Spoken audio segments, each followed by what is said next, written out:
ये एक काल्पनिक कहानी है और दिल को गहराइयों तक छू जाने वाली।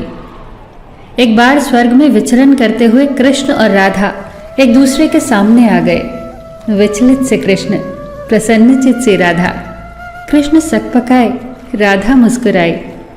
इससे पहले कि कृष्ण कुछ कह पाते, राधा बोल उठी, कैसे हो द्वारिकाधीश।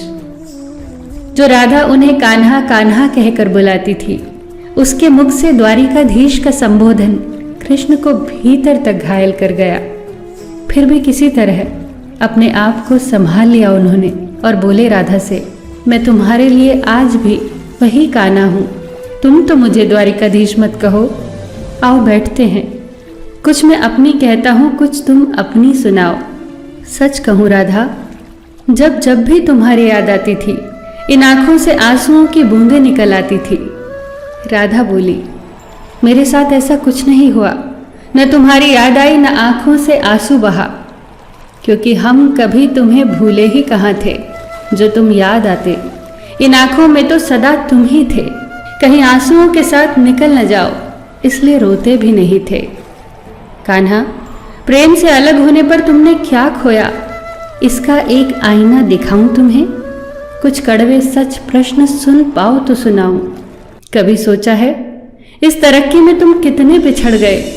यमुना के मीठे पानी से जिंदगी की शुरुआत की और समुद्र के खारे पानी तक पहुंच गए।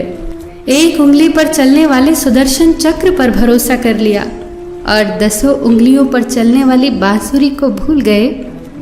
कान्हा, जब तुम प्रेम से जुड़े थे तो जो उंगली गोवर्धन पर्वत उठाकर लोगों को विनाश से बचाती थी, प्रेम से अलग होने पर वही उंगली क्या क्या रंग दिखाने लगी। सुदर्शन चक्र उठाकर विनाश के काम आने लगी। कान्हा और द्वारिकाधीश में क्या अंतर होता है बताऊं? कान्हा होते तो तुम सुदामा के घर जाते, सुदामा तुम्हारे घर नहीं आता। युद्ध में और प्रेम में यही तो फर्क होता है। युद्ध में आप मिटाकर जीतते हैं और प्रेम में आप मिटकर जीतते हैं। कान्हा, प्रेम में डूबा हुआ इंसान दुखी तो रह सकता है, पर किसी को दुखी नहीं कर सकता। आप तो कई कलाओं के स्वामी हो, स्वप्न दूरदृष्टा हो, गीता जैसे ग्रंथ के दाता हो, पर आपने ये क्या निर्णय लिया? आपने अपनी पूरी सेना कौरवों को सौंप दी और अपने आप को पांडवों के साथ कर लिया। सेना तो आपकी प्रजा थी, राजा तो पालक होता है, उसका रक्षक होता है। आप जैसे महाज्ञानी उस रथ को चला रहे थे जिस पर बैठा अर्जुन आपकी प्रजा को ही मार रहा था। अपनी प्रजा को मरते देख आप में करुणा नहीं जगी, क्योंकि आप प्रेम से शून्य हो चुके थे। आज भी धरती पर जाकर देखो, आपकी द्वारिकाधीश वाली छवि को ढूंढते रह जाओगे। हर जगह, हर मंदिर में मेरे ही साथ खड़े नजर आओगे। मैं जानती हूँ कान्हा, लोग गीता के ज्ञान की बात करते हैं, उसके महत्व की बात करते हैं, पर धरती के लोग युद्ध वाले द्वारिकाधीश पर नहीं, प्रेम वाले कान्हा पर भरोसा करते हैं। गीता में मेरा दूर दूर तक नाम नहीं है, पर आज भी लोग उसके समापन पर राधे राधे कहते हैं। ये कहानी काल्पनिक जरूर है, पर इसके भीतर छिपी सीख बहुत महत्वपूर्ण है।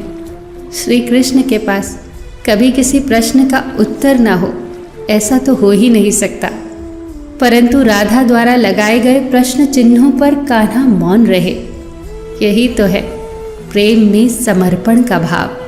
पराक्रम में हमें हर किसी को हराना होता है, तब भी हम जीत कर भी हार जाते हैं, परंतु प्रेम में एक ही कईयों का दिल जीत लेता है। सही कहा है कि छोटी सी उंगली पर पूरा गोवर्धन पर्वत उठाने वाले भगवान श्री कृष्ण छोटी सी बांसुरी को दोनों हाथों से पकड़ते थे। फिर मिलेंगे दोस्तों अगली कहानी के साथ। तब तक के लिए अपना ख्याल रखना और हमेशा मुस्कुराते रहना।